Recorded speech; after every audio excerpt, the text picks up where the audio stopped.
बिस्मिल्लाहिर्रहमानिर्रहीम। अस्सलाम वालेकुम स्टूडेंट्स। आज की वीडियो में हम चैप्टर नंबर 8 वेव्स के यूनिट नंबर 8.8 बीट्स को डिस्कस करेंगे। लेकिन बीट्स को डिस्कस करने से पहले हमें इंटरफेरेंस के बैकग्राउंड का पता होना इंपॉर्टेंट है। तो पहले इंटरफेरेंस को थोड़ा सा देख लेते हैं और फिर हम लोग चलते हैं आगे बीट्स के ऊपर। सही, तो इंटरफेरेंस ऑफ वेव्स क्या चीज़ है देखें। सुपरपोजिशन का फिनोमेना क्या होता है। सुपरपोजिशन का मतलब ये होता है कि दो वेव्स एक दूसरे को क्रॉस करें, that is called the phenomena of superposition. सही, तो इंटरफेरेंस ऑफ वेव्स क्या चीज है कि दो वेव्स आपस में एक दूसरे को क्रॉस करें लेकिन दोनों वेव्स की फ्रीक्वेंसी भी सेम है और दोनों एक ही डायरेक्शन में ट्रेवल कर रहे हैं, तो इस तरह के फिनोमेना को हम लोग कहते हैं इंटरफेरेंस ऑफ वेव्स। देखिएगा, the phenomena of superposition of waves of the same frequency and travelling in the same direction is called interference of waves. सही, सुपरपोजिशन का फिनोमेना कौन सी वेव्स के लिए कि जब दोनों यानी कि जो जितनी वेव्स हैं उनकी फ्रीक्वेंसी भी सेम है और वो तमाम वेव्स जो है वो एक ही डायरेक्शन में ट्रैवल करेंगी, तो इस तरह की सुपरपोजिशन यानी कि इस तरह की वेव्स अगर एक दूसरे को क्रॉस करेंगी तो इसको हम लोग कहेंगे interference of waves. Interference has two types. Interference जो है वो दो तरह की हो सकती हैं। Constructive interference. कंस्ट्रक्टिव इंटरफेरेंस कब होती है कि जब आपकी जो इंटरफेरेंस ऑफ टू वेव्स है वो इन फेस इंटरफेरेंस हो। इन फेस इंटरफेरेंस का मतलब ये है कि आपकी एक वेव का क्रस्ट दूसरी वेव की क्रस्ट से मिल रहा हो और एक वेव का क्रस्ट ट्रफ जो है वो दूसरी वेव की ट्रफ के साथ मीट आउट कर रहा हो। तो अगर ये कंडीशन बनती है तो हमारे पास जब कंस्ट्रक्टिव इंटरफेरेंस होती है यानी कि वेव अपने इफेक्ट को इंक्रीज करता है, that is called the constructive interference. देखिएगा, when two waves arrive at the same place at the same time in phase then they reinforce each other and constructive interference occur. मतलब कहने का ये है कि जब दो वेव्स एक दूसरे की तरफ मतलब अराइव करती हैं एक ही प्लेस के ऊपर एक ही टाइम के ऊपर और दोनों क्या करती हैं, इन फेस इंटरेक्ट करती हैं। इन फेस का मतलब मैंने अभी आपको बताया क्रस्ट टू क्रस्ट मीटिंग होनी चाहिए और ट्रफ टू ट्रफ मीटिंग होनी चाहिए। Then they reinforce each other यानी कि अपने इफेक्ट को ये इंक्रीज कर लेंगे। अपना इनकी जो रिजल्टेंट जो हमारे पास वेव बनेगी उसका एम्पलीट्यूड बढ़ जाएगा एंड कंस्ट्रक्टिव इंटरफेरेंस अकर, और इससे हमारे पास क्या होगी, कंस्ट्रक्टिव इंटरफेरेंस होगी। देखें, पार्ट डिफरेंस की बात अभी हम लोग करते हैं। देखें, आपको यहाँ पर दो वेव्स नजर आ रही हैं, एक वेव ये वाली है, ठीक है, दूसरी वेव ये वाली है। अब दोनों को आप एड अप कर रहे हो, राइट। इंटरफेरेंस चेक कर रहे हो कि यहाँ पर कैसी इंटरफेरेंस हो रही है। देखें, इस वेव का जो क्रस्ट है वो दूसरी वाली वेव की क्रस्ट के साथ मीट आउट कर रहा है, इस वेव का जो ट्रफ है वो दूसरी वाली वेव के ट्रफ के साथ मीट आउट कर रहा है। तो इनका जो रिजल्टेंट बनेगा that is called the constructive interference, जिसमें आपका जो रिजल्टेंट वेव बनेगी उसका एम्पलीट्यूड इंक्रीज हो जाएगा, that is called the constructive interference. Constructive interference हमने क्या कहा था कि हमारे पास जो है वो दोनों वेव्स की फ्रीक्वेंसी सेम है। देखें, दोनों की आपको फ्रीक्वेंसी सेम नजर आ रही है, number of vibration per second is called the frequency, right. तो दोनों की फ्रीक्वेंसी बिल्कुल सेम है और दोनों एक ही डायरेक्शन में ट्रैवल कर रही हैं। तो जब ये एक दूसरे से मतलब क्रॉस आउट करेंगे एक दूसरे को तो इनका जो एडिशन का रिजल्टेंट बनेगा हमारे पास that is called the constructive interference, क्योंकि क्रस्ट टू क्रस्ट हमारे पास मीट आउट हो रहा है और ट्रफ टू ट्रफ हमारे पास मीट आउट हो रहा है। तो इनका जो रिजल्टेंट वेव है इन दोनों की सुपरपोजिशन के रिजल्ट में जो रिजल्टेंट वेव हमारे पास बन रही है उसका एम्पलीट्यूड बढ़ जाएगा, that is called the constructive interference. Constructive interference के लिए इंपॉर्टेंट क्या है कि फेज डिफरेंस यानी कि दोनों क्रस्ट टू क्रस्ट हो या दोनों ट्रफ टू ट्रफ हो, फेज डिफरेंस हमारे पास क्या हो, मल्टीपल इंटीग्रल हो, या तो 0 हो या 1 हो या फिर 2 हो या फिर 3 हो। सही, फेज डिफरेंस 0 होगा तो क्रस्ट टू क्रस्ट मीटिंग होगी और ट्रफ टू ट्रफ मीटिंग होगी। अगर फेज डिफरेंस 1 लैम्डा होगा तब हमारे पास क्रस्ट टू क्रस्ट और ट्रफ टू ट्रफ मीटिंग होगी। सही है, लेकिन अगर हमारे पास जो है वो हाफ ऑफ द वेवलेंथ का फेज डिफरेंस होगा तो हमारे पास फिर जो है ये कंडीशन नहीं बन सकती। ये कंडीशन हमारे पास तब बनेगी जब हमारे पास दोनों वेव्स के दरमियान जो डिफरेंस है, फेज डिफरेंस, ये फेज डिफरेंस को कहते हैं crest to crest and trough to trough का, ये हमारे पास क्या होना चाहिए, मल्टीपल इंटीग्रल ऑफ वेवलेंथ होना चाहिए। यानी कि या तो 0 हो, फेज डिफरेंस हो ही ना। अगर दोनों वेव्स के दरमियान फेज डिफरेंस है ही नहीं, दोनों बिल्कुल ही एक ही फेज से आ रही हैं, तो हमारे पास क्या होगी, कंस्ट्रक्टिव इंटरफेरेंस। अगर इनके दरमियान 1 लैम्डा का फेज डिफरेंस है यानी कि एक वेव का डिफरेंस है तो हमारे पास क्या आएगा, तब भी कंस्ट्रक्टिव इंटरफेरेंस होगी।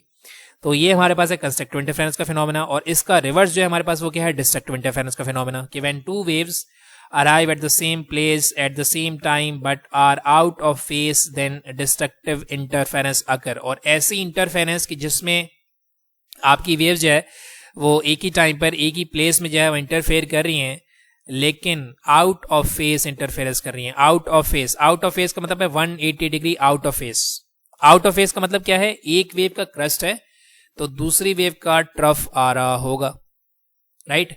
एक वेव का क्रस्ट होगा और दूसरी वेव का जो है वो ट्रफ मीट आउट करेंगे, तो ये हमारे पास कहलाता है out of 180 degree out of face. दोनों के दरमियान अगर आप क्रस्ट और ट्रफ के दरमियान एंगल देखेंगे तो ये आपके पास कंप्लीट एंगल बनेगा 180 डिग्री, यानी कि कंप्लीट डी का एंगल बनेगा।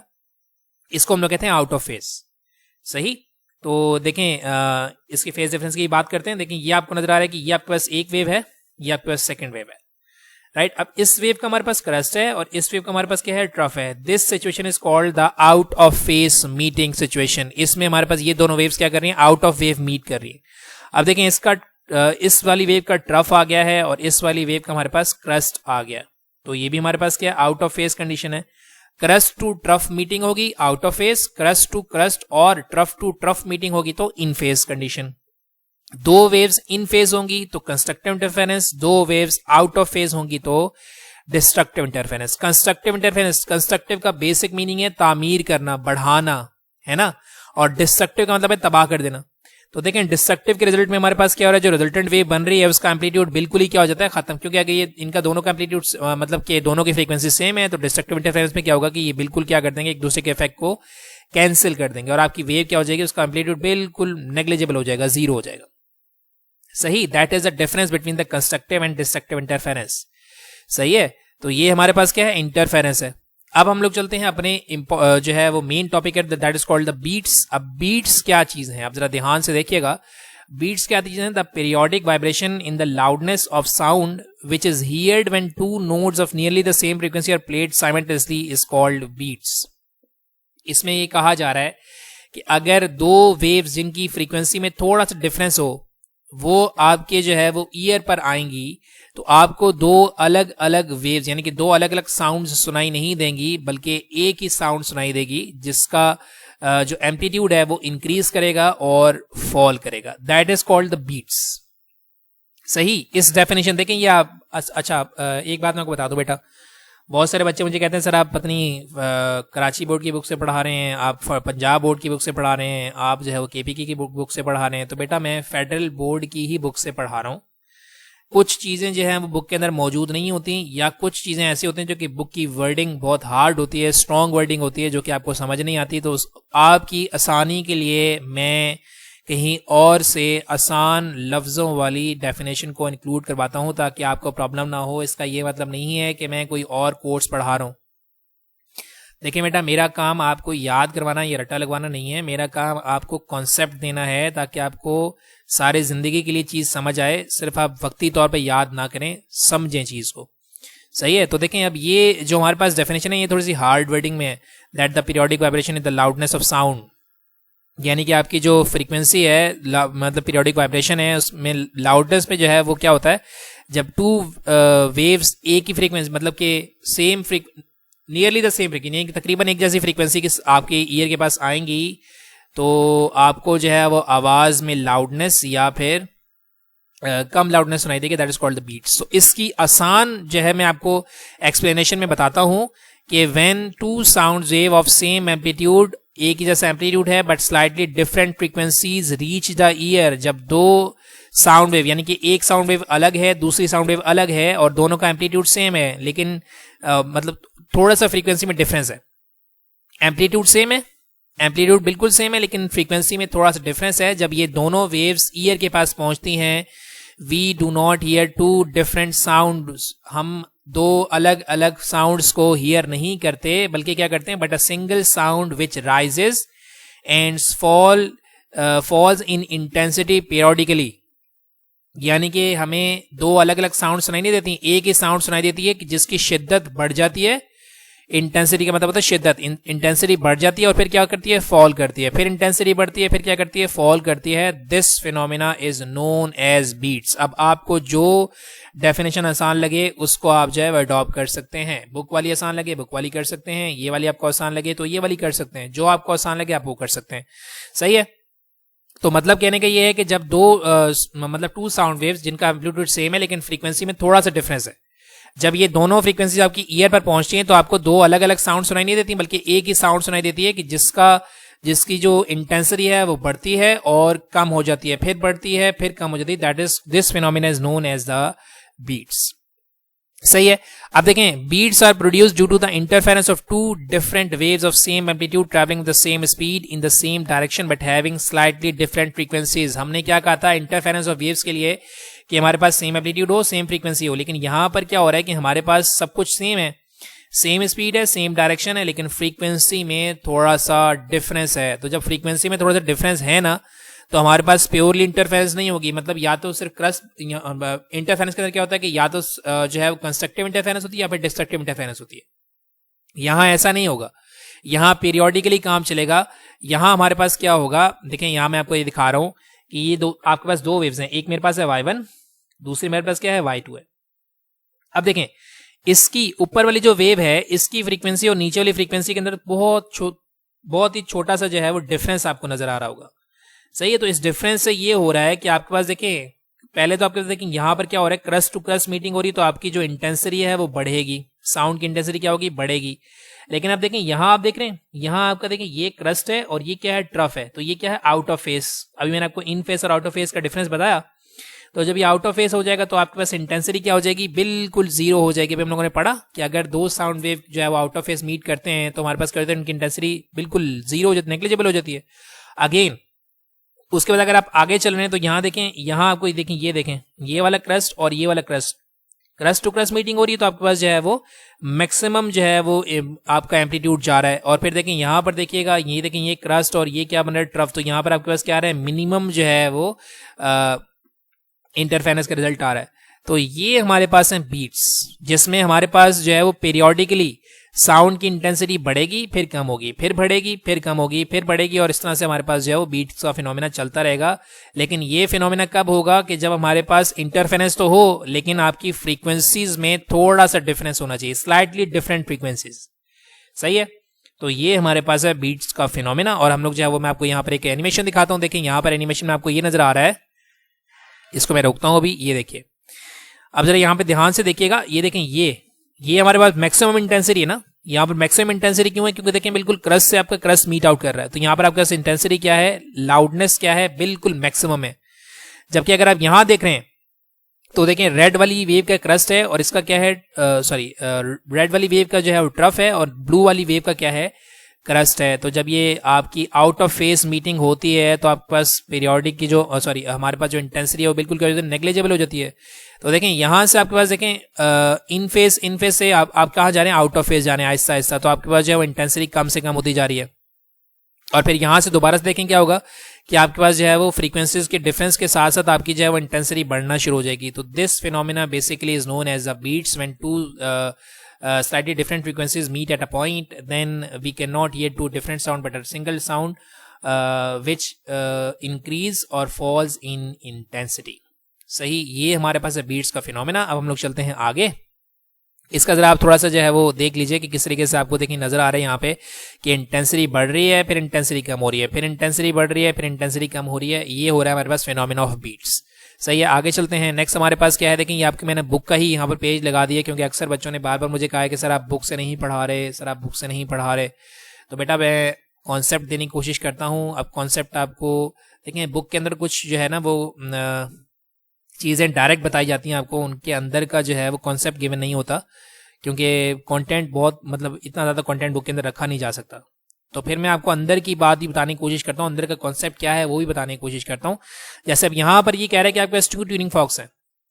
यहाँ हम जो है वो बीट्स को जो है वो मतलब देख रहे हैं कि बीट्स कैसे जनरेट हो रही है। मेरे पास मेरे पास ट्यूनिंग फॉक है ए जिसकी फ्रीक्वेंसी है 256 और बी है हमारे पास जिसकी फ्रीक्वेंसी है 254। अब देखें बेटा दोनों ही हमारे पास ट्यूनिंग फॉक्स की फ्रीक्वेंसी के अंदर डिफरेंस है। तो अभी हम लोगों ने फिनोमेना क्या पढ़ा कि when 2 sound waves of different frequencies, है ना, तो हमारे पास कौन सा फिनोमेना होगा, बीट्स का फिनोमेना होगा। यानी कि अगर मैं दोनों को साइमल्टेनियसली एक दूसरे के मतलब के वाइब्रेट कराऊंगा तो मेरे पास जो है वो 2 अलग अलग साउंड सुनाई नहीं देंगी, बल्कि एक ही साउंड सुनाई देगी जो कि जिसकी इंटेंसिटी बढ़ेगी फिर कम होगी, फिर बढ़ेगी फिर कम होगी। That is the phenomena of beats. अब देखें, अब ये कह रहा है कि जब टाइम 0 है, जब टाइम हमारे पास 0 है तो ये दोनों कंप्रेशन भेजेंगे। कंप्रेशन क्यों भेजेंगे, देखें 0 को 256 से डिवाइड करवा दें, 254 से डिवाइड करवा दें, तो दोनों ही में हमारे पास जो है वो आंसर क्या है, मतलब 256 को 0 से डिवाइड करा दें, 254 को 0 से डिवाइड कर दें, तो इन्फिनिटी हो जाएगा। तो इन्फिनिटी को हम 0 कंसीडर करते हैं। तो हमने क्या कहा था कि अगर हमारे पास पाथ, ये जो फेज डिफरेंस है बेसिकली यही आपके पास फेज डिफरेंस है। अगर फेज डिफरेंस आपके पास जो है वो जीरो है, ये मल्टीपल इंटीग्रल है, तो आपके पास जो कंस्ट्रक्टिव इंटरफेरेंस होगी, है ना। तो देखें ये जो आपके पास एक ही एरो दिखाया जा रहा है ना, ये आपके पास जो है वो कंस्ट्रक्टिव इंटरफेरेंस को रिप्रेजेंट कर रहा है या फिर कंप्रेशंस को रिप्रेजेंट कर रहा है। मैंने आपको लास्ट लेक्चर में बताया था कि कंप्रेशन बेसिकली क्रस्ट को रिप्रेजेंट करता है और रेयर फ्रैक्शन बेसिकली ट्रफ को रिप्रेजेंट करता है। तो अब यहाँ जरा देखिएगा, इसमें कह रहे हैं कि as the time goes on, अच्छा इसमें सेकंड वाले की बात की हुई है, फर्स्ट वाले की बात नहीं की हुई। तो फर्स्ट वाले में आप बुक के अंदर रीडिंग कीजिएगा तो बुक के अंदर आपको नजर आएगा कि दोनों ही जो है वो टाइम इक्वल टू जीरो में दोनों ही कंप्रेशन जो है वो फॉरवर्ड करें, यानी कि कंप्रेशन से कंप्रेशन की इंटरफेरेंस हो रही है। कंप्रेशन का मतलब क्रस्ट F1 का भी क्रस्ट है, F2 का भी क्रस्ट है, तो क्या होगी आपकी जो है वो इंटेंसिटी राइज करेगी, बढ़ेगी, कंस्ट्रक्टिव इंटरफेरेंस होगी। फिर सेकंड वाले देखिएगा, after time T2 1/4 seconds, time 1/4 second गुजरने के बाद देखें 256 को आप 4 से डिवाइड करवाओगे तो कितना आंसर आएगा 64, यानी कि जो F1 है वो कितनी जो है वाइब्रेशंस, कितनी वेव भेज रहा है, 64 वेव्स भेज रहा है। जबकि ये जो सेकंड वाली ये 254 को आप 4 से डिवाइड करवाओगे तो ये क्या भेजेगा 63 और हाफ, 63.5 वेव्स को भेजेगा। तो देखें अब यहां पर हमारे पास जो फेज डिफरेंस आएगा, पहले तो हमारे पास फेज डिफरेंस जीरो था, इसका भी जीरो था, इसका भी जीरो था, लेकिन अब हमारे पास देखें ये 64 है, ये कितनी, ये F1 कितनी वेव्स भेज रहा है 64 और ये कितनी भेज रहा है 63.5, तो 0.5 का हमारे पास जो है वो फेज डिफरेंस आ गया। तो अगर हमारे पास जो है वो 0.5 यानी 1/2 लैम्डा का फेज डिफरेंस आ जाता है तो डिस्ट्रक्टिव इंटरफेरेंस होती है। तो इसका मतलब ये है कि ए वाला जो है वो कंप्रेशन भेजेगा और बी वाला क्या भेजेगा, रेयर फ्रैक्शन भेजेगा। तो कंप्रेशन का मतलब क्रस्ट और रेयर फ्रैक्शन का मतलब ट्रफ, तो क्रस्ट से ट्रफ की मीटिंग होगी तो आपके पास क्या होगी, डिस्ट्रक्टिव इंटरफेरेंस होगी। तो जरा यहाँ देखिएगा कि यहाँ इसने क्या लिखा है, after time T2 1/4 seconds fork A will complete 64 vibration, यानी कि आप इसको 256 को 4 से डिवाइड करा दो तो ये कितनी वेव्स भेज रहा है 64, और 254 को आप 4 से डिवाइड कराओगे तो ये कितनी, बी कितनी वेव्स भेज रहा है 63.5 वेव्स भेज रहा है। तो देखें अब यहाँ पर हमारे पास जब फेज डिफरेंस आप निकालोगे 64 - 63.5 तो 0.5 यानी कि 1/2 लैम्डा का फेज डिफरेंस आ जाएगा। तो हमने क्या कहा था पार्ट डिफरेंस के केस में कि अगर हमारे पास पार्ट डिफरेंस जो है 1/2 होगा तो हमारे पास जो इंटरफेरेंस होगी वो डिस्ट्रक्टिव होगी। अगर हमारे पास फेज डिफरेंस 0, 1, 2, 3 लैम्डा होगा तो हमारे पास कंस्ट्रक्टिव इंटरफेरेंस होगी, जैसे पहले वाले में हो रहा था कि पहले वाले में हमारे पास देखें जो है वो दोनों ही हमारे पास जो है मल्टीपल इंटीग्रल थे ना, दैट्स वाई हमारे पास जो है वो कंस्ट्रक्टिव इंटरफेरेंस हुई है। सेकंड वाले में क्या हो रहा है कि एक 64 है, दूसरी 63.5 है, तो यहाँ पर हमारे पास आउट ऑफ फेज की जो है हमारे पास हो रही है इंटरफेरेंस, दैट्स वाई हमारे पास ये क्या होगी डिस्ट्रक्टिव इंटरफेरेंस। देखें ये एरो यहाँ जा रहा है, इसका मतलब ये क्या कह रहा है कंप्रेशन दे रहा है और ये क्या दे रहा है रेयर फ्रैक्शन दे रहा है। देखें यहाँ पर क्या कह रहा है एंड विल, अब देखें after time 1/4 seconds fork A will complete 64 vibration and will just sending compression, यानी कि ये क्या कर रहा है 64 वाइब्रेशन दे रहा है, यानी कि मल्टीपल इंटीग्रल दे रहा है, तो ये क्या करेगा क्रस्ट पूरा भेजेगा। जबकि ये क्या कर रहा है the fork B will complete 63.5 vibration and will sending out a rarefaction, और ये देखें 1/2 का मतलब ये क्या कर रहा है ये रेयर फ्रैक्शन भेज रहा है। तो उसका मतलब है कि क्रस्ट मतलब कंप्रेशन और रेयर फ्रैक्शन, क्रस्ट और ट्रफ की मीटिंग हो रही है तो डिस्ट्रक्टिव इंटरफेरेंस होगी। The compression and rarefaction at a ear will cancel each other and no sound is heard। अभी हम लोगों ने देखा कि हमारे पास डिस्ट्रक्टिव इंटरफेरेंस होती है तो हमारे पास जो है वो जो इंटेंसिटी है वो जीरो हो जाती है। At the time passes the tuning fork B fall behind the fork. फिर आगे चलें 1/2 टाइम में जब आप देखेंगे 1/2 टाइम में देखेंगे तो 256 को आप 2 से डिवाइड करवा दो तो ये कितनी हमारे पास वेव्स भेजेगा, इसको देख लीजिएगा, और 254 को भी आप 2 से डिवाइड कराएंगे तो ये दोनों ही हमारे पास जो है वो मल्टीपल इंटीग्रल जो है वो मतलब शिफ्ट करेंगे, यानी कि दोनों में क्या आएंगी कंप्रेशंस आएंगी, क्योंकि दोनों का पार्ट डिफरेंस जो है वो मल्टीपल इंटीग्रल होगा। मल्टीपल इंटीग्रल का मतलब कोई ना कोई नंबर होगा, यानी कि 1, 2, 3, 4, 5। और अगर फेज डिफरेंस जो है वो पॉइंट्स में आता है, यानी कि 0.5, 1/2, 3/2, 5/2 इस तरह, तो हमारे पास जो वो डिस्ट्रक्टिव इंटरफेरेंस होती है। तो अब हमारे पास देखें फेज डिफरेंस 1/2 वाले टाइम में जब देखेंगे 1/2 टाइम का मतलब ये कि 256 को भी आप 2 से डिवाइड कराओ, 254 को भी आप 2 से डिवाइड कराओ। फिर इन दोनों का पार्ट डिफरेंस देखो, अगर पार्ट डिफरेंस मल्टीपल इंटीग्रल है तो जो है वो कंस्ट्रक्टिव इंटरफेरेंस होगी। अगर दोनों का पार्ट डिफरेंस जो है वो half of the multiple integral है तो फिर आपके पास क्या होगा डिस्ट्रक्टिव इंटरफेरेंस होगी। तो ये देखें ये दिखा रहे हैं कि 1/2 सेकंड में आपके पास जब कंस्ट्रक्टिव इंटरफेरेंस होगी कंप्रेशन आएंगे, कंस्ट्रक्टिव इंटरफेरेंस होगी 3/4 में क्या होगा दोबारा से आपकी जो है वो डिस्ट्रक्टिव इंटरफेरेंस लूप। तो इस तरीके से आप जो है यहाँ पर जो है वो देख सकते हैं बिहेवियर को। फिर हम लोग चलते हैं नेक्स्ट टॉपिक के ऊपर। नेक्स्ट टॉपिक हमारे पास है बीट फ्रीक्वेंसी। अब देखें बीट फ्रीक्वेंसी बेसिकली क्या चीज है, the difference between the frequencies of waves is called beat frequency. यानी आपकी फ्रीक्वेंसीज में जितना डिफरेंस होगा, लाइक अगर आपके पास एक फ्रीक्वेंसी है, अभी आपने देखा 256 और दूसरी कितनी है 254, तो बीट फ्रीक्वेंसी आपके कितनी आ जाएगी 2 बीट्स पर सेकंड, यानी कि आपको 2 बीट्स एक सेकंड में सुनाई देंगी। That is called the beat frequency. अब अगर आपके पास जो है वो एक फ्रीक्वेंसी जो 260 है और दूसरी जो है 254 है, तो आपको कितनी बीट्स सुनाई देंगी 6 बीट्स सुनाई देंगी एक सेकंड के अंदर। That is called the beat frequency. The difference between the frequencies of 2 waves is called beat frequency. लेकिन एक बात याद रखिएगा बेटा, ये चीज एमसीक्यू के अंदर भी आती है कि ह्यूमन ईयर जो है वो 7 से 10 बीट्स को रिकग्नाइज कर सकता है। अगर आपकी बीट जो है वो 7 to 10 की रेंज से बाहर हो जाती हैं तो आपकी जो है आप जो है वो बीट को रिकग्नाइज ही नहीं कर सकते। सही है, यानी कि सुन नहीं सकते। ह्यूमन ईयर जो है वो 7 से 10 बीट्स पर सेकंड को डिटेक्ट कर सकता है। इसके अलावा अगर आप ज्यादा फ्रीक्वेंसी के डिफरेंस को देखोगे तो बीट्स आप जो है वो डिटेक्ट नहीं कर सकोगे। तो बेसिकली बीट फ्रीक्वेंसी क्या चीज है, difference between the frequencies of 2 waves is called beat frequency denoted by n। Right, the time interval between 2 successive loud sounds equal to t2 - t1, यानी कि पहले वाले का टाइम और सेकंड वाले टाइम को आप सब्ट्रैक्ट कर देंगे तो कुछ टाइम पीरियड आ जाएगा। During this time interval the number of oscillations of first wave is f1t, यानी कि टाइम इंटरवल को फ्रीक्वेंसी में कन्वर्ट कर दोगे, and that of second wave that is f2t। But the first wave should have made one oscillation more than the second one, therefore, यानी कि दोनों की फ्रीक्वेंसी डिफरेंस होना चाहिए, अदरवाइज हमारे पास जो है वो बीट जनरेट नहीं होगी। तो हम यहाँ पर ये दिखा रहे हैं कि हमारे पास जो है वो दोनों के अंदर क्या आएगा, डिफरेंस आएगा। यहां से आप जो है वो टाइम पीरियड को जो है वो कॉमन निकाल लोगे तो ये क्या हो जाएगा, देखिए n equals to number of vibration per second. Right, कि एक आपके पास जो है कितनी वाइब्रेशन होनी है एक सेकंड में, that is called the time period. अपन उसको क्या करें, फ्रीक्वेंसीज के डिफरेंस से देख लें।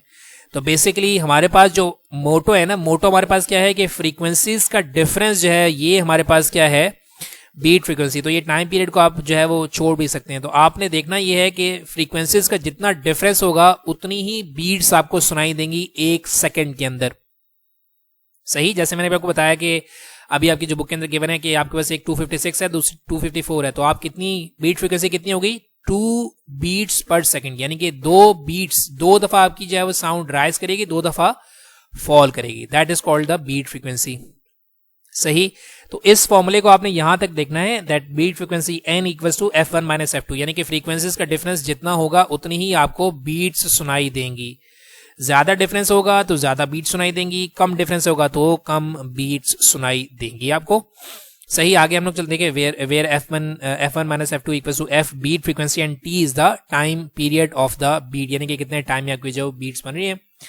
The phenomena of beats is used in finding the unknown frequency. देखें, जैसे आपको बीट फ्रीक्वेंसी पता है, बीट फ्रीक्वेंसी पता और एक फ्रीक्वेंसी आपको जो है वो पता है, तो दूसरे वाली की फ्रीक्वेंसी को आप कैलकुलेट कर सकते हैं, यानी कि आपको जो है वो 2 डिफरेंट वेव्स की बीट फ्रीक्वेंसी पता है। सही है, और एक जो है वो वेव की आपको फ्रीक्वेंसी का पता है, तो दूसरी की आप फ्रीक्वेंसी को कैलकुलेट कर सकते हैं by using this formula. So the phenomena of beat is used in finding the unknown frequency and also in tuning the musical instruments, यानी कि आप जो है म्यूजिकल इंस्ट्रूमेंट को ट्यून करने के लिए भी जो है वो ये इस्तेमाल करते हैं। ये वाला formula, tuning is a process of adjusting the pitch of one or many tones from musical instrument until they form a desire arrangement, यानी कि आपको बीट्स को कहीं पर ज्यादा करना होता है, कहीं पर आपको बीट्स को बिल्कुल नेग्लिजिबल करना होता है, तो आप क्या करते हैं, इस वाले फॉर्मूले से बीट फ्रीक्वेंसी के अकॉर्डिंग आप जो है वो एडजस्ट करते हैं। यानी कि अगर आपको बीट फ्रीक्वेंसी को बढ़ा, मतलब कि बीट्स को बढ़ाना है, तो आप क्या करोगे, डिफरेंस बढ़ा दोगे, दोनों की फ्रीक्वेंसीज का डिफरेंस बढ़ा दोगे तो बीट फ्रीक्वेंसी यानी कि बीट्स बढ़ जाएंगी। राइट, और अगर आपने कम करना है तो दोनों के डिफरेंस को आप कम से कम कर दोगे तो आपकी बीट्स क्या हो जाएंगी, बिल्कुल नेग्लिजिबल हो जाएंगी। सही है, तो ये हमारे जो है म्यूजिकल इंस्ट्रूमेंट की ट्यूनिंग के लिए इस्तेमाल किया जाता है। इसके बाद हम लोग चलते हैं आगे।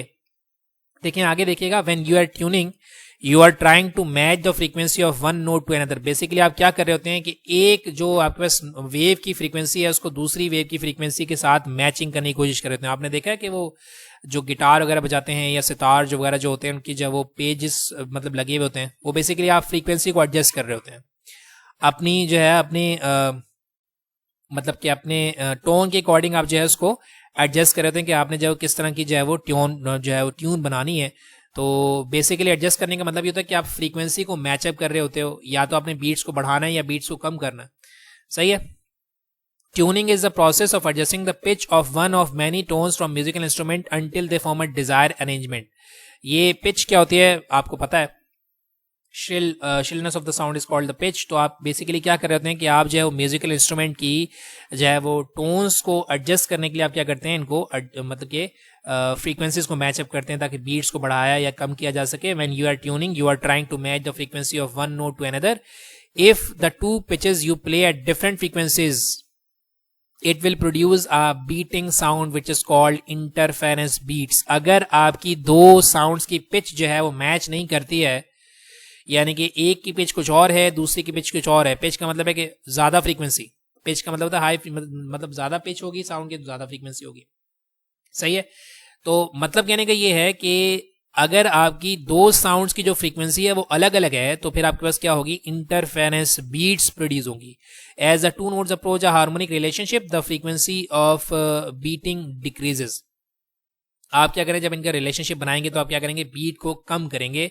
To get the note in tune you adjust the instrument until beating slows down so much that it can not be detected. आप क्या करते हैं, म्यूजिकल इंस्ट्रूमेंट्स के लिए कोशिश ये करते हैं कि बीट्स को कम से कम किया जा सके ताकि आपको जो है वो कंटिन्यूसली एक ही जो है वो पिच से आवाज सुनाई दी जा सके, क्योंकि बीट से ये होगा कि आपको जो है वो इंटेंसिटी में राइज फॉल होना शुरू कर देगा। तो कहीं पर हमें जो है वो जरूरत नहीं होती राइज एंड फॉल करने के लिए, तो हम लोग क्या करते हैं कि बीट्स को कम से कम करते हैं। और बीट्स को कम से कम करने के लिए हम एडजस्ट करेंगे ऐसे कि हमारे पास दो साउंड्स की जो पिचेस हैं उनकी फ्रीक्वेंसीज में डिफरेंस ही ना हो। सही है। तो ये हमारे पास है beat frequency. Basically beat frequency का इंपॉर्टेंट चीज जो है वो ये है, देखें इस वाले फॉर्मूले को देखते हुए आप ये पूरा कॉन्सेप्ट दे सकते हैं। सही कि बीट फ्रीक्वेंसी को कम करना है तो आप डिफरेंस को कम कर दो, बीट फ्रीक्वेंसी को बढ़ाना है तो आप क्या कर दो, इसके डिफरेंस को बढ़ा दो। लेकिन एक बात याद रखिएगा कि ह्यूमन ईयर जो है वो 7 से 10 बीट्स पर सेकंड को डिटेक्ट कर सकता है। इससे ज्यादा आप आवाज को बढ़ाओगे या कम करोगे तो आप इसको डिटेक्ट नहीं कर सकते। सही बेटा, ये है हमारे पास यूनिट नंबर 8.8 बीट्स। सही। इसके बाद इंशाल्लाह हम लोग जो है वो नेक्स्ट टॉपिक के ऊपर चलेंगे, that is called the reflection of waves. तो अगर कोई क्वेश्चन है बेटा तो आप क्वेश्चन कर सकते हैं। और दूसरी बात बेटा, मैं अगेंस्ट आपको ये बता दूं कि बुक्स से बाहर से मैं कुछ चीज़ें इसलिए इंक्लूड करता हूं ताकि आपको अच्छा कॉन्सेप्ट दे सकूं। तो अगर आप देखें, बेसिक मोटो आपका ये होना चाहिए कि आपको चीज़ समझ आए। याद तो आप कहीं से भी कर सकते हैं, याद करने का प्रॉब्लम नहीं है, चीज़ को समझा करें बेटा। सही है। तो दुआ में याद रखिएगा। Thank you very much and अल्लाह हाफिज़।